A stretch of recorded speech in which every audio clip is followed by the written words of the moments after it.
Madras high court में एक याचिका आई जिसमें कहा गया था कि तमिलनाडु में पेरियार की मूर्तियों के नीचे जो बातें लिखी हुई है वो आपत्तिजनक है और लोगों की धार्मिक भावनाओं को ठेस पहुंचाती है, इसलिए उन्हें हटाया जाना चाहिए। याचिका को खारिज करते हुए हाईकोर्ट ने कहा कि ये रोड वेंकट रामास्वामी पेरियार जो कहते थे उस पर विश्वास रखते थे, इसलिए उनके शब्दों को उनकी मूर्तियों के पेडिस्टल पर लिखवाना गलत नहीं है।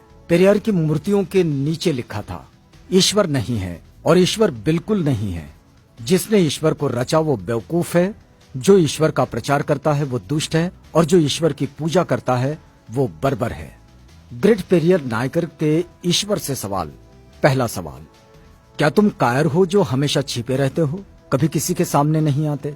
दूसरा सवाल, क्या तुम खुशामद परस्त हो जो लोगों से दिन रात पूजा अर्चना करवाते हो? तीसरा सवाल, क्या तुम हमेशा भूखे रहते हो जो लोगों से मिठाई, दूध, घी आदि लेते रहते हो? चौथा सवाल, क्या तुम मांसाहारी हो जो लोगों से निर्बल पशुओं के बलि मांगते हो? पांचवा सवाल, क्या तुम सोने के व्यापारी हो जो मंदिरों में लाखों टन सोना दबाए बैठे हो? छठा सवाल, क्या तुम व्यभिचारी हो जो मंदिरों में देवदासियां रखते हो? सातवां सवाल, क्या तुम कमजोर हो जो हर रोज होने वाले बलात्कारों को नहीं रोक पाते? आठवां सवाल, क्या तुम मूर्ख हो जो विश्व के देशों में गरीबी, भूखमरी होते हुए भी अरबों रुपयों का अन्न, दूध, घी, तेल बिना खाए ही नदी नालों में बहा देते हो? नौवां सवाल, क्या तुम बहरे हो जो बेवजह मरते हुए आदमी, बलात्कार होती हुई मासूमों की आवाज नहीं सुन पाते? 10वां सवाल, क्या तुम अंधे हो जो रोज अपराध होते हुए नहीं देख पाते? 11वां सवाल, क्या तुम आतंकवादियों से मिले हुए हो जो रोज धर्म के नाम पर लाखों लोगों को मरवाते रहते हैं?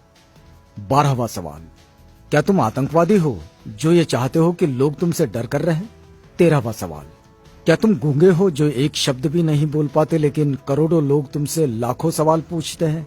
14वां सवाल, क्या तुम भ्रष्टाचारी हो जो गरीबों को कभी कुछ नहीं देते जबकि गरीब पशुवत काम करके कमाए गए पैसों का कतरा कतरा तुम्हारे ऊपर न्यौछावर कर देते हैं? 15वां सवाल, क्या तुम मूर्ख हो कि हम जैसे नास्तिकों को पैदा किया जो तुम्हें खरी खोटी सुनाते रहते हैं और तुम्हारे अस्तित्व को ही नकारते हैं?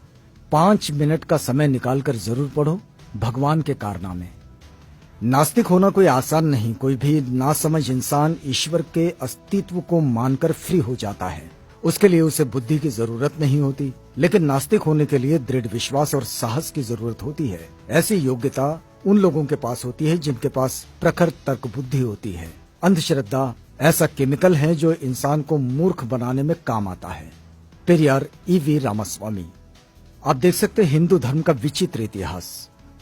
पेरियार लिखते हैं, मंदोदरी मेंढकी से पैदा हुई थी, श्रृंगी ऋषि हिरनी से पैदा हुए थे, सीता मटकी से पैदा हुई थी, गणेश अपनी मां के मैल से पैदा हुए थे, हनुमान के पिता पवन कान से पैदा हुए थे, हनुमान का पुत्र मकरध्वज था जो मछली के मुख से पैदा हुआ था, मनु सूर्य के पुत्र थे, उनको छींक आने पर एक लड़का नाक से पैदा हुआ था, राजा दशरथ की 3 रानियों के 4 पुत्र जो फलों की खीर खाने से पैदा हुए थे, सूर्य कर्ण का पिता था।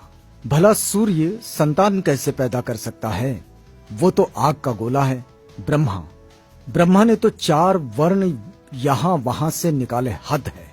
अछूत का बनाया हुआ चमड़े का ढोल मंदिर में बजाने से मंदिर अपवित्र नहीं होता। अछूत मंदिर में चला जाए तो मंदिर अपवित्र हो जाता है। उन्हें इस बात से कोई मतलब नहीं कि ढोल किस जानवर की चमड़ी से बना है। उनके लिए मरे हुए जानवर की चमड़ी पवित्र है पर जिंदा अछूत अपवित्र। लानत है ऐसे धर्म पर। बुद्धिजीवी प्रकाश डालें, दिमाग की बत्ती जलाओ, अंधविश्वास भगाओ। यदि पूजा पाठ करने से ही बुद्धि और शिक्षा आती तो पंडों की औलादें ही विश्व में वैज्ञानिक, डॉक्टर, इंजीनियर होते। वहम से बचो, अपने बच्चों को उच्च शिक्षा दिलवाओ क्योंकि शिक्षा से ही वैज्ञानिक, डॉक्टर, इंजीनियर और शासक बनते हैं, पूजा पाठ से नहीं। अतः वहम का कोई इलाज नहीं है और शिक्षा का कोई जवाब नहीं है। शिक्षित बनो, संगठित रहो, संघर्ष करो।